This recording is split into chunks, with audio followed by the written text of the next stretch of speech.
Mga kababayan, sa loob ng mahabang panahon, tayo ay tinuruan ng isang malaking kasinungalingan ng Administrasyong Marcos.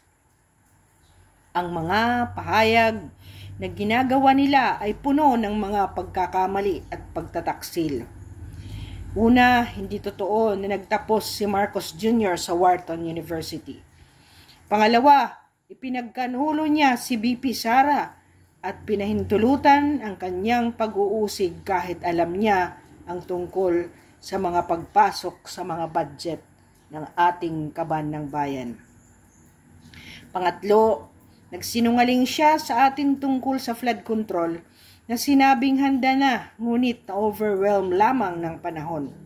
Ngunit nang magsimula ang investigasyon ni Marcoleta, lumabas po ang katotohanan.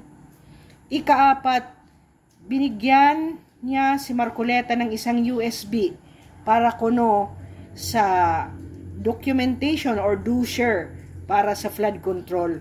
Ngunit pagkatapos ay pinalitan ang liderato sa Senado para mapalitan si Marcoleta.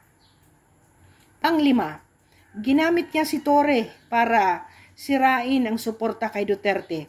Pagkatapos ay iniwan siya.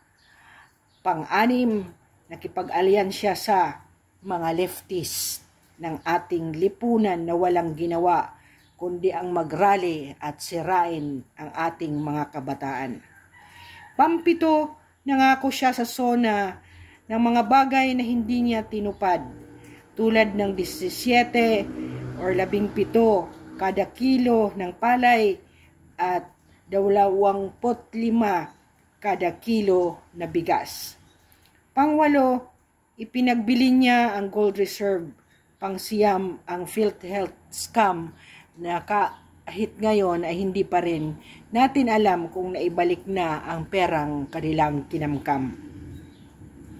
At higit sa lahat, may dahilan para maniwala tayo na alam niya ang mga insertion sa budget bilang leader ng DBM at DPWH.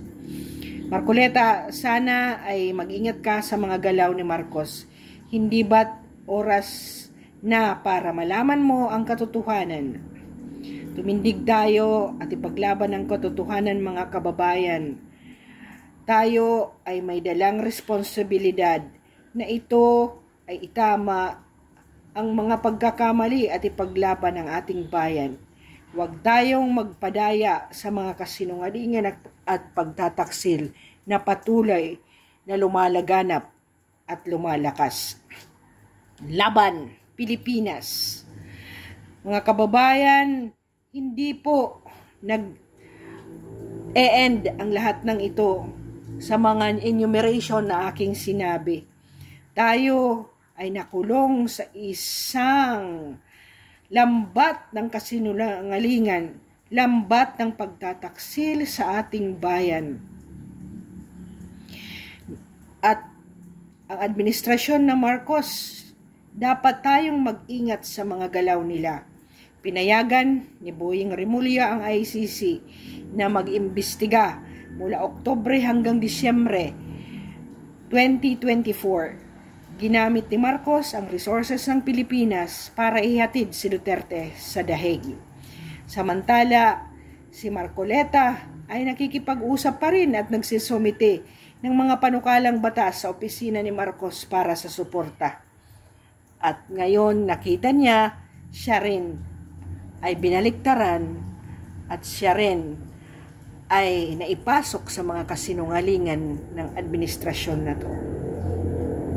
Si Remulla ay nagtraidor kay Marcoleta tungkol sa suporta para sa whistleblower sa investigasyon sa flood control. At ang pagtataksil kay Duterte ay masakit, lalo na noong tayo ay hindi na membro ng ICC noong 2018 at walang kasong isinimpa noong 2019 na supposedly prescriptive period kung saan pwede pang ihabol ang supposedly mga kaso kung meron man na violate si Duterte sa kaniyang termino. Mga kababayan, hindi na tayo dapat maniwala sa mga kasinungalingan. Nakukubli ito sa mga maikling tawa ni Marcos tuwing nagsisinungaling siya sa atin. Dapat tayong tumuon sa pagprotektahan sa ating tanging pag-asa, si BP Sara Duterte, at sa ating layunin na ibalik si FPRRD sa ating bayan. Mga mamamayan at 90% natin mga Pilipino na may takot sa Diyos, sama-sama tayong manalangin at kumilos para sa kaligtasan ng Pilipinas. Tayo ay may lakas, tayo ay may pag-asa. Laban Pilipinas sa tamang paraan at huwag magpadala sa kasinungalingan, katiwalian at patuloy na mga pagtatapak sa ating mga karapatan. With this we ask in the name of Jesus Christ. Amen.